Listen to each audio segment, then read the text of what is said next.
Hey guys, Matthew here once again, and today I want to show you the next project in my arsenal of Betrayal League builds, and that is going ahead with another Wander. Now, Wanders are not in a good position at the moment. They kinda are mediocre for single target. They're kinda heavy on gear to even get working well, and there's not too much strength for them overall over just a typical bow build.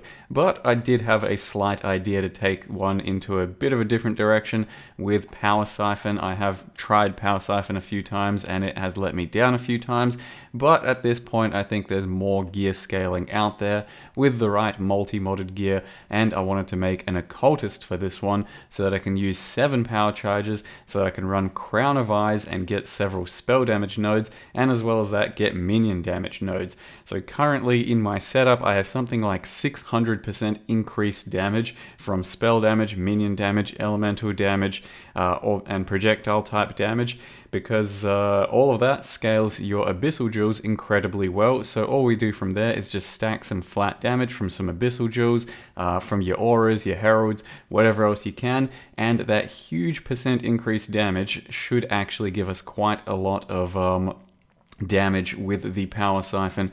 Power charges, crit multi-scaling, as well as that, the wands that can do Ellie as chaos, non-chaos as chaos. So in the end, my damage is split roughly 50-50 between elemental and chaos. So I'm not too heavy on the penetration, and I do have a huge amount of chaos damage that the Occultist can also boost thanks to its -20 chaos res node, and as well as that you can boost your damage even further by using a 3 wither totem setup like you do in most chaos damage characters, using a wither totem with multiple totem support, thus getting up to 3 wither totems, and that stacks up a huge chaos debuff on the enemies extremely quickly. So that's a sort of damage boost that you couldn't get in a traditional elemental wander, and overall it's not terribly hard to build with the available gear out there at the moment.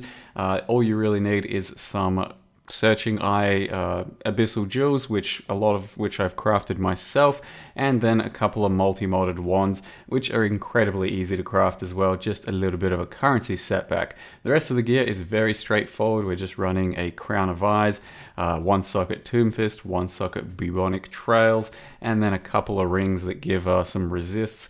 The biggest challenge in this character is actually maintaining life, so you do need to get some jewels that have life and then a couple of damage rolls, and once you get that going, then you can get above about 5.5k life, but it is definitely a struggle to get that amount of life as a Crown of Eyes dual wielding wander. So in the end, I will probably actually be recommending to try this type of build as CI, especially as an Occultist, because you can get probably about 8k ES a lot easier than you can even get 5,000 life on this type of a setup.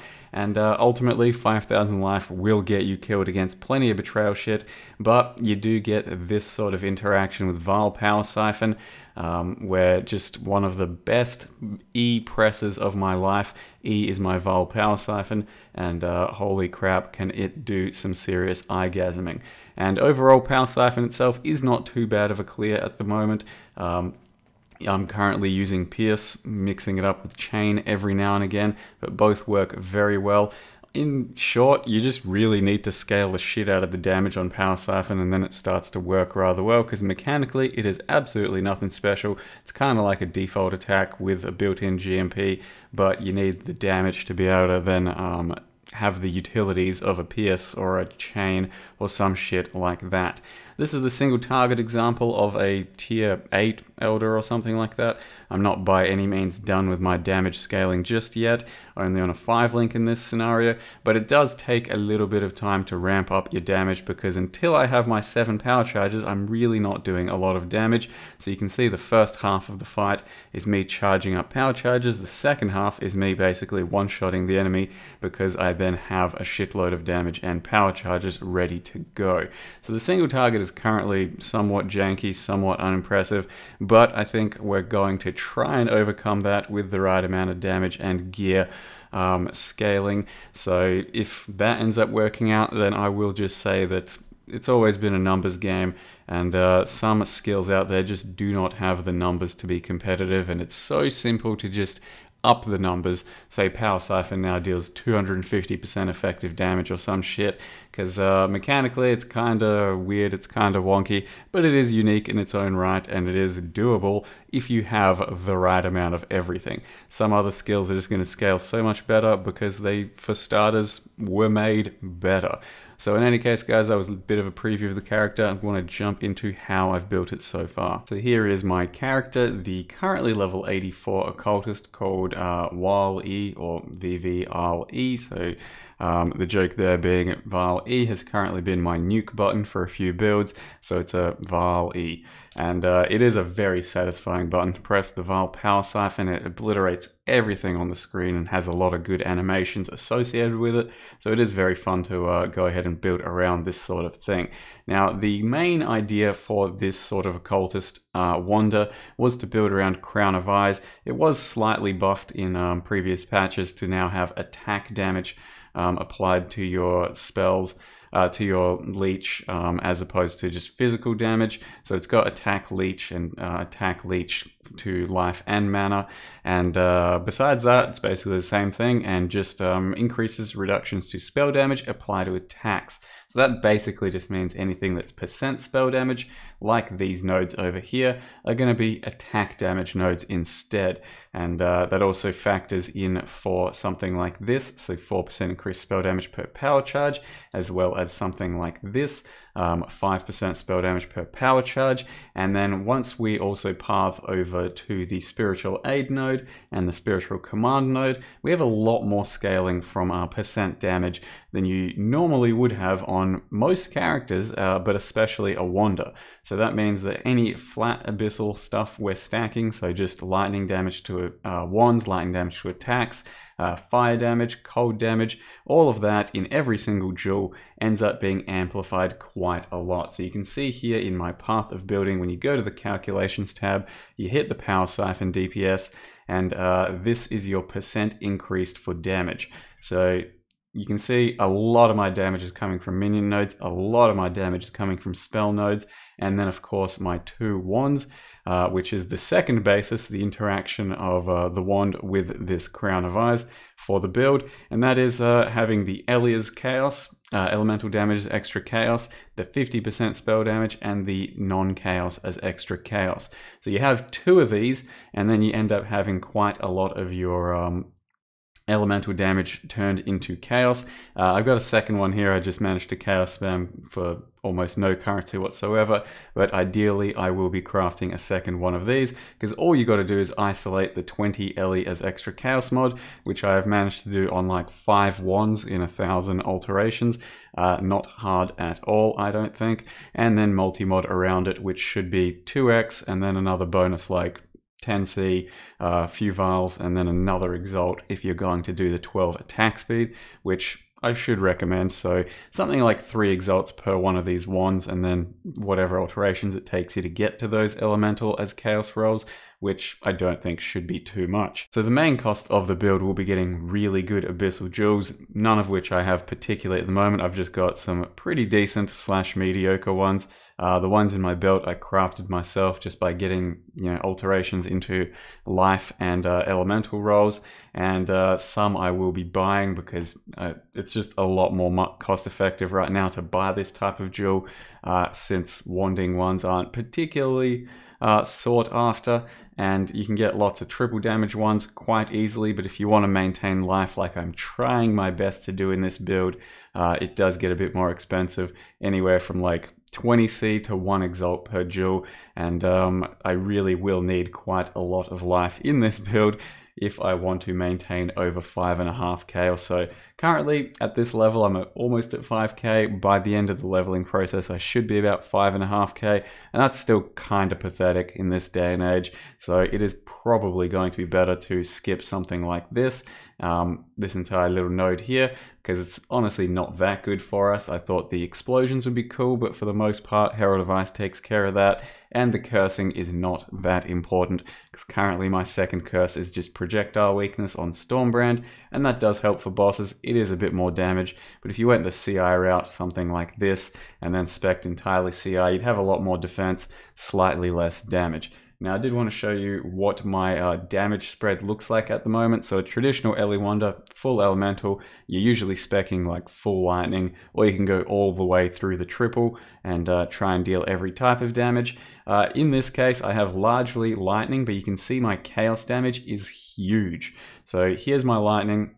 That is my largest other type of damage. You then have a decent amount of cold, decent amount of fire, but my chaos is a huge percent of my current damage. It says 65% of the total, and that is thanks to the Wither Totem setup. So once you have your Wither Totems down over here, and they will be stacking the Wither buff very fast onto enemies, as well as all of this chaos shit here, ends up resulting in quite a lot of damage, and I think it's a very effective way of scaling a Wanda right now, paired with all of the Crown of Eyeing and the minion nodes as well. The rest of my gear is honestly pretty budget ass. This ring cost me like 5 chaos or some shit. If you're looking for just flat elemental damage, so lightning, cold, fire, yeah, that's the other one. Any of that stuff, a bit of life, some resists, it's pretty handy, easy to come by. Some accuracy is good too. Once again, flat damage, this thing was absolutely nothing to buy. And, you know, Bubonics, Darkness Enthroned, and Tomb Fist are very cheap as well. It just depends on what's inside of those, so that can get more expensive. A Temple chest, so this is from the Temple Apex drop. That special mod is the life mod there. This thing with triple resists, and then you're looking for an open prefix to get life onto it. That thing cost me 5 chaos, and then I'm gonna eventually 6-link it, but for the time being, just running a 5-link. And the 5-link itself is Power Siphon, Ellie damage with attacks, added lightning, power charge on crit, because it does 4% more damage per power charge, and I've got 7 of those, and then Pierce or Chain, and currently swapping into Hypothermia, but I'll probably be swapping into Point Blank once I'm ready to get much closer to the enemies. Besides that, we got a multi-totem, spell totem, faster cast Wither setup. Got ourselves a War Banner that does do quite a lot of the accuracy scaling in the build. Flame Dash, Ice Golem, and then Wrath attached to Enlighten, Herald of Ice over here, and a cast when damage taken setup over here. So it's pretty straightforward sort of setup for the character itself, but just some quirkier interactions given the new multi-modding system, and of course a Crown of Eyes. So the passive tree kind of builds itself. You do whatever you can. I'm still going to be getting this crit multi, still going to be filling out a bit more life nodes, and you can also go some alchemist nodes if you want to kind of boost your defense and offense at the same time. We'll probably also replace Wise Oak for a Tsiri Flask, because I don't think I can triple balance it in this build. If you can, then it's probably worth doing, but otherwise the tree just focuses on getting the power charges and then scaling around those, because with Power Siphon, every single power charge gives you a lot of crit and a lot of crit multi, and you can see what happens in my path of building calculation. This is what my damage will look like in the end, I think, by level 92. Just without the 6-link though, so this is still on a 5-link, about 980k Power Siphon DPS, and if you don't have power charges ticked, I have less than half my damage. So power charges are incredibly important, and they are very sustainable in this sort of a setup. So currently that's the 5-link. Once I get the 6-link happening, a bunch more damage coming my way, probably about 1.5 million, something like that. The problem with this type of damage is it's not sustainable, because you have to like attack every so often. It's very dependent on crits, when you can stand still, when you can actually get your damage in, as opposed to plenty of other type of damage that's just very reliable and very sustainable. So it's tough to really recommend a Wanda right now unless you can build it a similar sort of way with plenty of currency, plenty of abyssal gear. Otherwise, it's probably going to feel pretty shit, because you won't be getting much life, you won't be getting much damage, and the skills themselves are in a kind of bad place at the moment. Barrage, Kinetic Blast, as well as Power Siphon. So if you have the means to scale them to infinity, all of a sudden your problems are kind of solved. but in the current game, I think they are in a bit of trouble for the scaling that they've been given. So currently that's the character, guys. Hopefully in the next couple of days I will flesh it out even more, fine tune it, and then hopefully give you some good end game action, because it is very fun to map with. I just wish I could maintain a bit more defense while maintaining my offense at the same time, and I may fix that with just a bit more currency once again, or by going pure energy shield. I think I will be committing to the life version, but I think the energy shield version is probably going to be superior, just a bit less damage, but overall a much more well-built character, I think. For now, guys, thanks for watching the video and this character. Hope you enjoyed it, and see you next time.